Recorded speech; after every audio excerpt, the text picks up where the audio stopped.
Translation and purport by His Divine Grace Srila Prabhupada. Srila Prabhupada Ki Jai.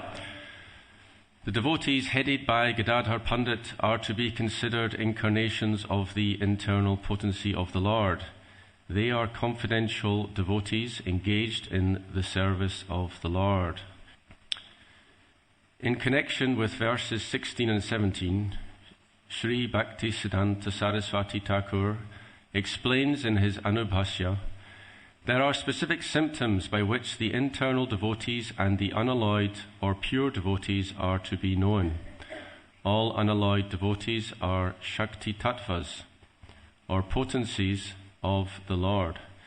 Some of them are situated in conjugal love, and others in filial affection, fraternity, and servitude.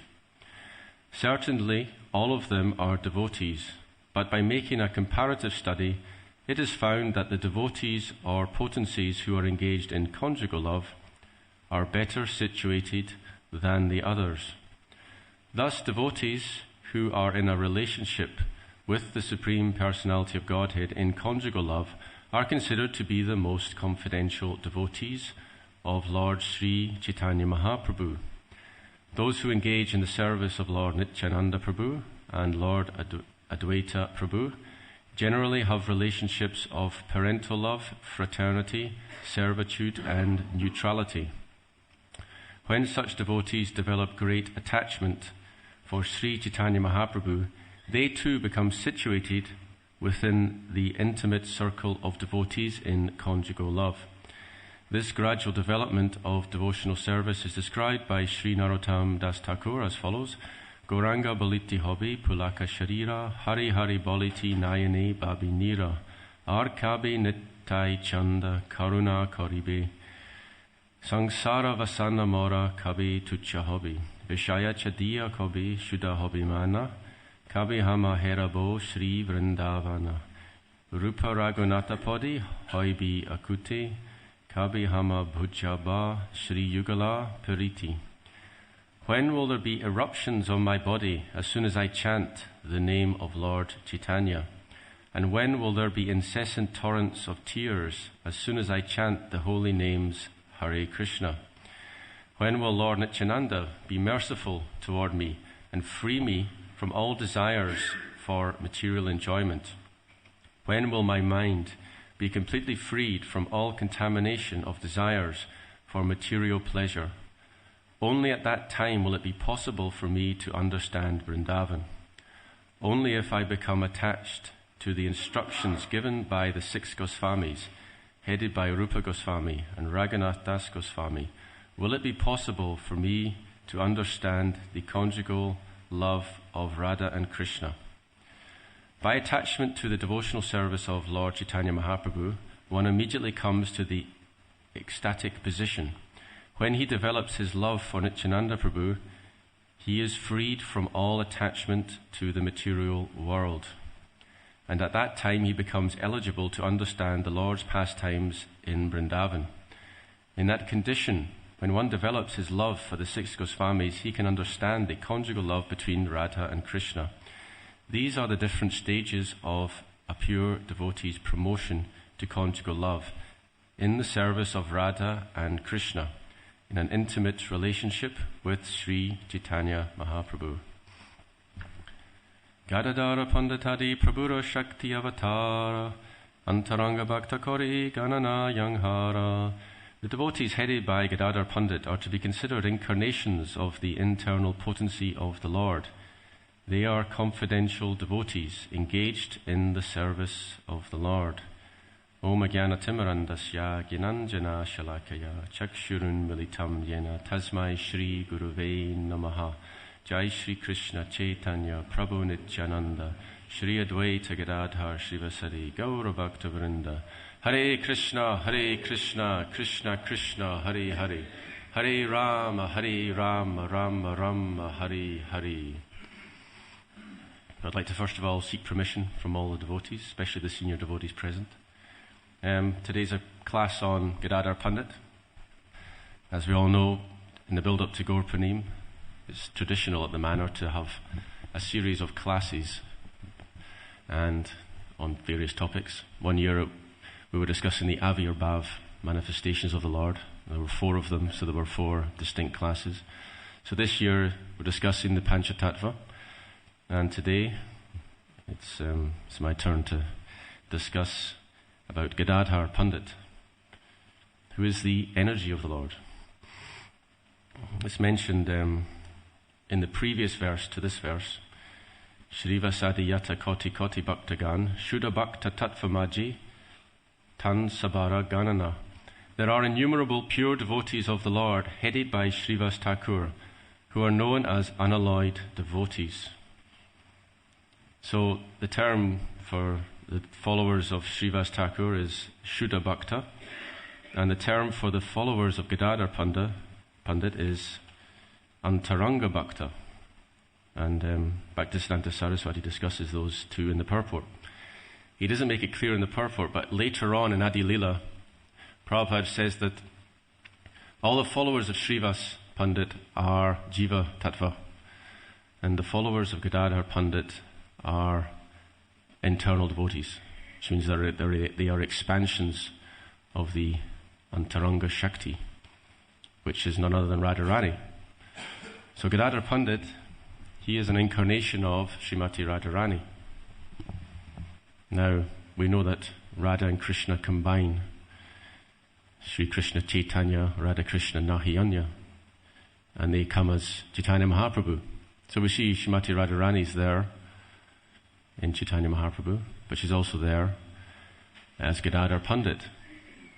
There's also another purport in the Chaitanya Charitamrita. It's described that Gadadhar Pandit is simultaneously the incarnation of Srimati Radharani and Lalita Sakhi. There's also a confidential devotee of the Lord called Gadadhar Das Goswami.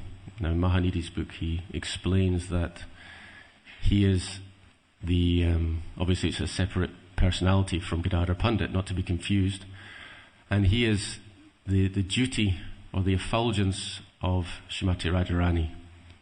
He's an incarnation of that effulgence. So there are so many things going on. The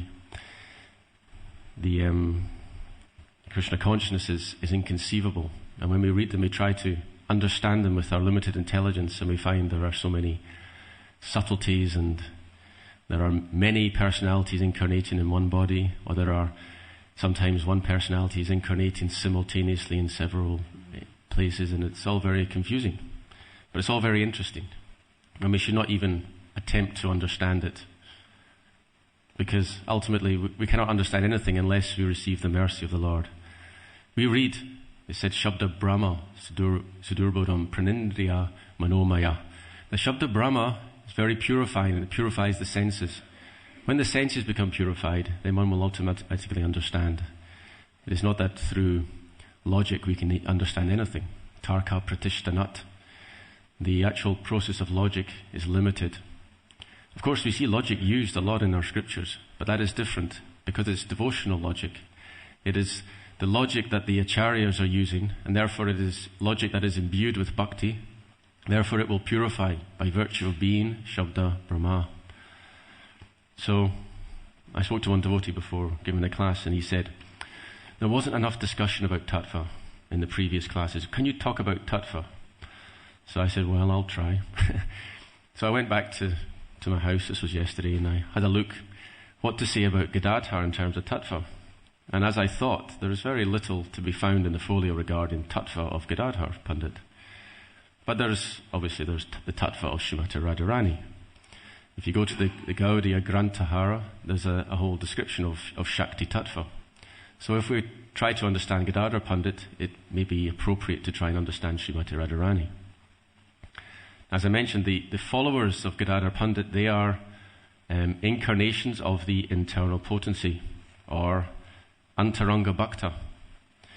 So we can consider in the Chaitanya Charitamrita there's a statement, Angshini Radhahoiti Tina Ganera Vistar. Just as Krishna, he is the avatari, and he has so many avatars. In the same way, Radharani, she's known as Angshini, which means she is the source of so many expansions of the internal potency. It said Radha Purna Shakti, Krishna Purna Shaktiman. Radharani is the complete Shakti, Purna Shakti. Krishna is Purna Shaktiman, or Purna Shaktiman meaning the complete energetic. So just as Krishna expands in innumerable avatars, in the same way Srimati Radharani is expanding in so many ways. So it's understood that all those expansions, they are, as described here, they are Gadadhar pandit Adi, they're all followers of Gadadhar pandit.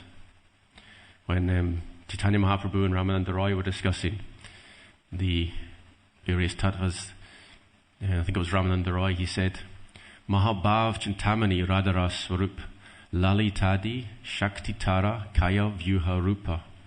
Now Srimati Radharani, she is the topmost spiritual gem. The word used is Mahabhav Chintamani. Mahabhav means the topmost aspect of prema. And all the other gopis, they are Kaya Vyuha Rupa, meaning they are simply expansions of her body. And why is this going on? Eko Bahusham. The Lord is the supreme enjoyer, so he expands in order to expand the pastime, to expand the enjoyment.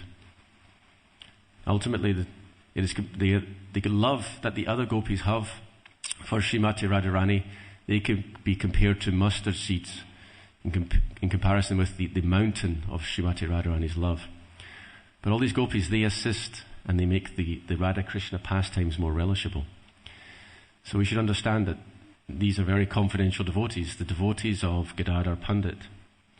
And because they are a different tattva, because they are Shakti Tattva, well actually Jiva Tattva is a subdivision of Shakti Tattva. But because we are Jivas, we are coming in the line of Srivas Pandit. All the followers of Srivas Pandit, they are Jiva Tattva, whereas the followers of Gadadhar Pandit, they are Shakti Tattva. So that's some consideration. I'm sure there's a lot more to be said about it, but I don't know. So, Gadadhar Pandit, the life story, he took birth approximately 1 year after Chaitanya Mahaprabhu in Navadvip, and he went to school with Nimai, and Nimai used to tease him. He used to give him logical puzzles that he couldn't solve. Gadadhar Pandit later on in life, he took sannyas. He was a kshetra sannyasi. So kshetra sannyas means you vow to live in a holy dham and never leave. There's an interesting pastime in connection with this. When Mahaprabhu was living in Jagannath Puri, he decided to go to Vrindavan. So Gadadhar Pandit, who had such an immense love for Chaitanya Mahaprabhu, he decided to come with him. But Chaitanya Mahaprabhu said, you can't come. You have taken kshetra sannyas. You have promised to stay in Jagannath Puri. So Gadadhar Pandit, he replied, Yahang Tumi, say Nilachala. Wherever you are, that is Nilachala. That is Jagannath Puri. That is the philosophy. Or like Advaitacharya, he said something similar. He said, Tumi Yahang, say Vrindavan. Wherever you are, that is Vrindavan. Remember that Lord Nityananda, he tricked Chaitanya Mahaprabhu.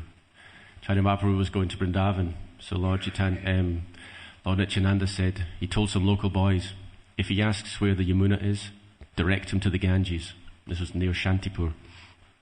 So the children, they directed Mahaprabhu to the Ganges. And he bathed in the Ganges thinking this is the Yamuna. And then Advaitacharya, who had been tipped off that this was going to happen, he came with a boat and had some coupons to give to Mahaprabhu. And Mahaprabhu said, how are you in Vrindavan? So he said, Yahang Tumi, say Vrindavan. Or Tumi Yahang, say Vrindavan. Wherever you are, that is Vrindavan. So Mahaprabhu realized he'd been tricked. But actually Prabhupada explains that he wasn't tricked at all, because actually this is true, what Advaitacharya said. Because as the Ganges flows at Prayag, the Yamuna meets the Ganges, then the western bank of the Ganges is actually Yamuna water. So Chaitanya Mahaprabhu was actually bathing on the western bank of the Ganges. Therefore, what Advaitacharya said was actually true. But even if he was on the other bank, it is still true, because as we understand, wherever the pure devotee is, that is Vrindavan. To give an example, in the Ratha Yatra pastimes, Lord Chaitanya, in the mood of Srimati Radharani, he says, Anyara Hridayam Mana, Mora Mana Vrindavan. For others, their mind is their heart, But for me, my mind is Vrindavan. Mani vani eka kori jani. I consider my mind and Vrindavan to be one. So this is a very profound statement. Actually, when we practice devotional service, as it says in the Shikshastika, we may have other desires in our heart. So our mind is our heart. Nadanamna janamna sundarim. What is in your heart? You may be practicing devotional service, but in your heart, maybe you have a desire for money. You desire for prestige. You may have this desire for woman. So, anyara hridayamana. For others, their mind is their heart. But when the mind becomes purified, mora mana Vrindavan, the mind becomes Vrindavan. So if we consider the purport, towards the end of the purport, Prabhupada quotes Narottam Das Thakur. And he decides this is the development of devotional service. So we start with the desire, Gauranga Baliti Hobby Pulaka Sharira. We must desire this spiritual advancement. When will my hair stand on end? When I chant the name Gauranga. And then the material desires are destroyed. It's Sangsara Vasana Mora Kobi Tucha Hobby. When will my material desires become insignificant? So this is through the mercy of Lord Nityananda. Then, when the mind is purified, Shuddha Hobby Mana, then I will understand Vrindavan. You see, so when the mind is purified, as Mahaprabhu says, Mora Mana Vrindavan, the mind becomes non-different from Vrindavan. It's interesting. Who are the 3.5 most confidential associates of the Lord? Ramananda Roy, Madhavi Devi, Shikha Mahati, yes, Shiki Mahati, and yes, he's one of them. And one more, Swarup Damodar, yes. So what's interesting, Prabhupada explains that none of those devotees ever went to Vrindavan. They're all eternal associates of the Lord, but there's no record of any of them ever going to Vrindavan. So actually, Prabhupada explains there's actually no need to go to Vrindavan if you're a pure devotee. He even says if you're fixed up in service, then just by doing service, there's no loss. But if you're not fixed up, then by all means, going to the Holy Dham is wonderful and it's very purifying. And it's still the desire of the pure devotees to go, but still, there is no necessity. And the same is true of Gadadhar Pandit. He didn't go to Vrindavan. He wanted to reside in Vrindavan, but he didn't get that opportunity. Which is why, after he left the planet, one of his disciples, Nayananda, took his transcendental tooth to Vrindavan and established the Danta Samadhi of Gadadhar Pandit, which is near the Vangshi Gopal temple in Vrindavan. It's also very close to a little house where Prabhupada for some period resided. So, yeah, it's inconceivable. So, going back to the past time when Chaitanya Mahaprabhu was leaving to go to Vrindavan, he denied Gadadhar Pandit the opportunity, saying, you have taken Kshetra Sannyas, you must stay in Nilachala. So, Gadadhar, he replied, he said, but just by seeing you, I derive so much bliss and I want to come with you. I cannot bear separation. Mahaprabhu said, you have made a vow to serve Gopinath. So in Jagannath Puri there's a Tota Gopinath temple and Gadadhar Pandit was serving Tota Gopinath. He said, you have vowed to serve Gopinath, therefore you cannot break this vow. So Gadadhar, he replied, he said, just by seeing your feet, I derive thousands of times more benefit than the service of Gopinath. But Mahaprabhu, he wouldn't accept these answers, and he left. And at that time, due to deep separation, Gadadhar Pandit fell unconscious. Actually, this was not only deep separation on the part of Gadadhar Pandit, but also Mahaprabhu, he also felt deep separation. So much so that when he returned, he didn't actually manage to get to Vrindavan, and when he returned, he said, I didn't make it to Vrindavan because I was missing Gadadhar Pandit so much. And at that time, Gadadhar Pandit said, wherever you are, that is Vrindavan, that is Yamuna, that is Ganga, and all the tirthas, they're all present. So he gave the same answer as last time. Actually, one of the names of Krishna is Tirthapad. Tirthapad meaning all places of pilgrimage reside at the feet of the Lord. So all these pastimes, we should understand them to be as simply pastimes, because all these personalities are in complete transcendental consciousness, and wherever they go, that is a holy place. They cannot leave the holy place because they are the personification of holy places. Tirti kurvanti tirtani svantaste negatabrita. As Yudhisthira says to Vidura, that you, holy personalities, pure devotees, they are personified places of pilgrimage, and they make these places pure. Tirti kurvanti, meaning that the holy people, when they come, the sadhus, they come to places like Vrindavan, they actually purify these holy dams of the sinful reactions that accumulate when other conditioned souls bathe in the holy rivers.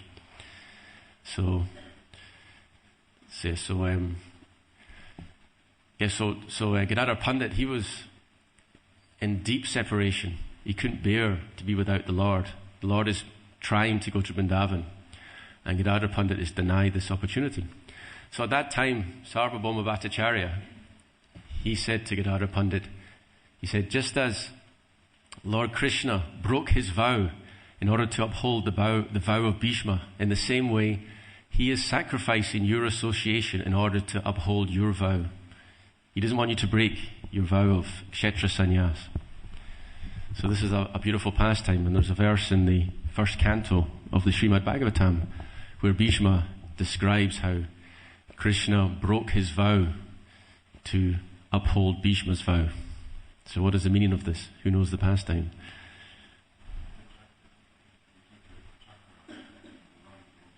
Okay, well, actually, yeah, he took the chariot wheel, which was like a chakra. Yeah, so the pastime is that during the battle of Kurukshetra, Bhishma was the leader of the Kaurava army. He had been appointed the leader by Duryodhana. And one evening, Duryodhana, he came to Bhishma and he said, you have not killed the Pandavas. What is going on here? He said, are you feeling compassion for them? Are you feeling hatred for me? He goes, if that is the case, then you step down, because Karna has already vowed that he will kill the Pandavas. So when Duryodhana said this, Bhishma, it pierced his heart. And what he did was he took 5 arrows and he started chanting Vedic mantras. He was right in front of Duryodhana, and he imbued those arrows with his ascetic powers. Bhishma had unprecedented ascetic powers. And by empowering those arrows, these arrows were guaranteed to be successful. Not even Lord Indra could counteract those arrows. So he made a vow. He said, tomorrow I will kill the 5 Pandavas. Now at that time Duryodhana was in ecstasy, but he became very frightened, and he wanted to keep hold of those arrows just in case something happened. So he said to Bhishma, you give me those arrows, tomorrow morning I will return them. So he took the arrows. Now Krishna, being the super soul, he knew exactly what was going on. So he spoke to Arjuna. He said to Arjuna, he said, remember the time in the forest when the Kauravas were conquered by Gandharvas. Now you came and you helped the Kauravas. Now at that time, Duryodhana gave you a boon. So now is the time to ask for a boon. So he told Arjuna, you ask Duryodhana for those 5 arrows. So Arjuna went to the Kaurava camp. He had no armor. I don't think we would do it nowadays. Nowadays fighting is so dirty that the leader would never dare to go to the enemy camp, right? But in those days, Kshatriya rules were followed. So he went unarmed and he spoke to Duryodhana, and Duryodhana laughed. But didn't ask, before he asked the question, he laughed. He said, if you want the whole kingdom, I will give it to you now. But he was just being facetious. So Arjuna, he reminded him, remember that time we helped you in the forest? Duryodhana cringed. Yes, I remember. You gave me a boon, and now I want to ask for it. So he asked for the 5 arrows. And Duryodhana, he's like, what could he do? He'd made his vow, so he made his promise, so he handed the arrows to Arjuna. So the next morning, Bhishma was waiting for the 5 arrows. So Duryodhana explains what happened. And Bhishma, he's half laughing, because he understands Krishna. You cannot defeat Krishna. He knows. He already told Duryodhana, look, there's nothing you can do here. Krishna is supporting the Pandavas, and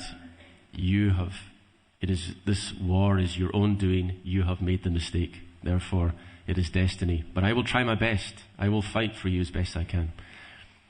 So at that time, Bhishma's thinking, Krishna has made me break my vow. I vowed to kill the 5 Pandavas, and he has made me break that vow, because without those arrows, I am unable to do it. So he made another vow. He said, today, either I will kill Arjuna, or I will force Krishna to break his vow. He has vowed that he will not take part in the battle. He will not actually take a weapon. He will not fight. He will be the chariot driver, but he will not fight. I will make him break that vow, or else I will kill Arjuna. So that day, Bhishma fought like no one had ever fought before. And he was routing the Pandava army. So much chaos. And the situation became so severe that Bhishma was on the brink of killing Arjuna. So then just at that time, Krishna, he jumped off the chariot, picked up a chariot wheel, and he started rushing towards Bhishma. And at that time, Bhishma was in ecstasy. And he's thinking, finally, the Lord, he has broken his vow in order to uphold my vow.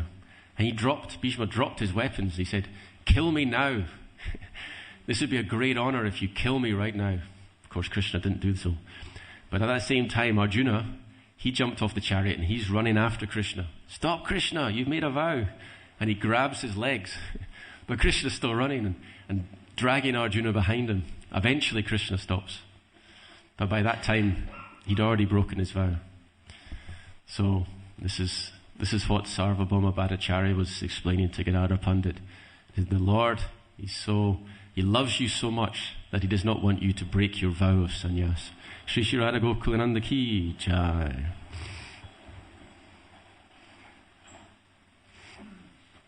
Actually, after the departure of Chaitanya Mahaprabhu, so Mahaprabhu departed around the age of 48.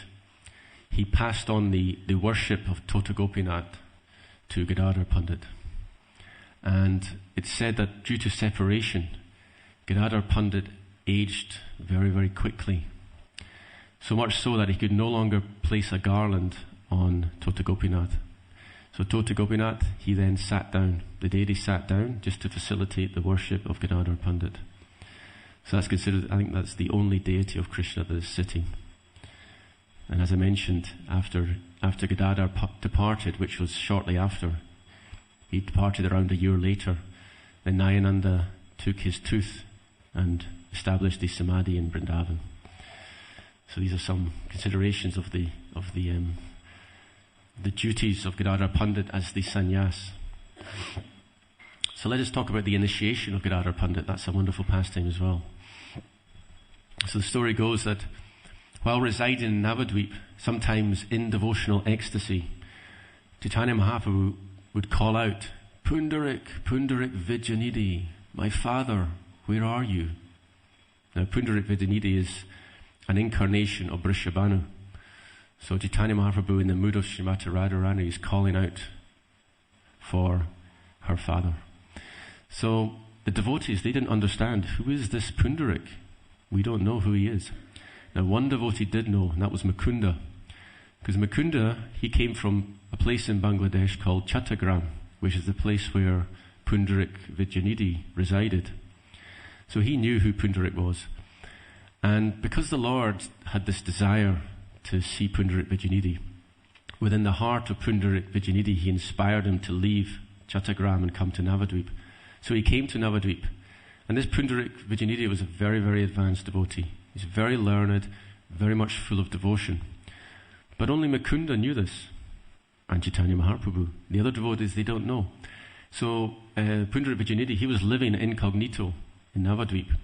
So one day, Mukunda, who was a dear friend of Gadadhar Pandit, he spoke to Gadadhar. He said, you have always desired to have the association of very advanced devotees. Today I will fulfill that desire.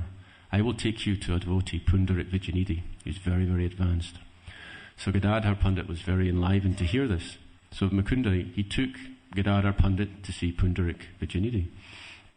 So when he arrived, he saw Pundarik Vijayanidhi as dressed like a prince. He had mirrors, and he was looking in the mirrors. He was eating pan, so his lips were very red, and he was smiling in the mirror, looking at his reflection. He had several servants who were fanning him. He had little pots full of different perfumed oils. His hair was lovely styled. He was sitting on silk-covered pillows. He had a beautiful bed with so much ornate decoration. So in the mind of Gadadhar, the thought arose, what kind of devotee is this? I was expecting a very advanced devotee. This is a very materialistic devotee. So Mukunda, he knew the mind of Gadadhar. So then he started reciting some verses from the third canto of Srimad Bhagavatam. Aho bakiyam stanakalakutam jikankshaya payaya dapyasadvi lebegatim tatruchitam tadonyam kamvadoyalam sharanam brajema. I cannot find anyone as merciful as Lord Sri Krishna. The she-demon Putana came to kill him, to feed him poison, and yet he still offered her the position of mother in the spiritual world. So when Pundarik Vijayanidhi heard this, tears started flowing from his eyes. He started shaking and he fell on the ground unconscious. Then he woke up again. He revived his consciousness and he started begging Gadadhar. He started begging Mukunda, speak more, speak more. He had such deep love for the Srimad Bhagavatam. It's said in the 11th canto, Tava vikriditam Krishna nrinam paramamangalam Karnapayusham asajya chijanchanyas biham janaha. That these pastimes of Krishna, they're like an intoxicating beverage. And when they enter the ear, all other desires are vanquished. So this is the symptom of the pure devotee. So Pundarik Vijayanidhi, his love, his devotion was so rich that just by hearing Srimad Bhagavatam, he couldn't control his own ecstasies. It's described that there are levels of ecstasy. One can control some levels of ecstasy, but when the ecstasy becomes so strong, it becomes impossible to hide the symptoms. So this is the case of Pundarik Vijayanidhi. This is an example. We should understand the wonderful rasa of Srimad Bhagavatam, that every word, every sloka, every syllable is filled with Krishna prema. It said, Krishna Tulya Bhagavata, Vibhu Sarva Shraya, Prati Shloki Prati Akshari, Nana Artahaya. The Srimad Bhagavatam is equal to Krishna. It is Vibhu, meaning it is not like infinite, it's infinite. Vibhu, it is infinite. And Sarva Shraya, it is actually the abode of everything. And Prati Shloki Prati Akshari, Nana Artahaya. In every syllable, in every word, in every shloka, in every chapter, complete. It is Nana Artahai, full of complete meanings, never ending. We know that Mahaprabhu, he would read over and over again, or he would hear over and over again the pastimes of Dhruva Maharaj and Prahlad Maharaj. And every time he heard it, he would experience newer and newer ecstasy. Vayam tu navatripyama uttama shloka vikrami yachchunvatam rasagyanam svadu svadu pade pade. Those who are advanced, the rasagyas, they are never satisfied hearing the pastimes of Krishna. It just creates newer and newer thirst within them. So we see this in the example of Pundarik Vijayanidhi. Just he heard one or two shlokas and he's feeling ecstasy, so much so that he cannot contain himself. And then he became unconscious again and he started kicking. In his ecstasy he was thrashing around. So all the very nice arrangements in his room were all spoiled. The pots were shattered, the bed, the clothes, all disarrayed. And at that time, Gadadhar Pandit was watching, and he was absolutely amazed. And he thanked Mukunda. He said, I thank you so much for bringing me, and I thank you so much for correcting me, because in my mind I was thinking, here is an ordinary materialistic person. But you have shown me that actually this is a very, very deep personality. So therefore it is said, Vaishnavera kriya mudra vigyeha na bhujaya. No one can understand the activities and the words and the gestures of a Vaishnav. Actually, this is a statement that Prabhupada would often give, and it's based on a statement from the Chaitanya Charitamrita. And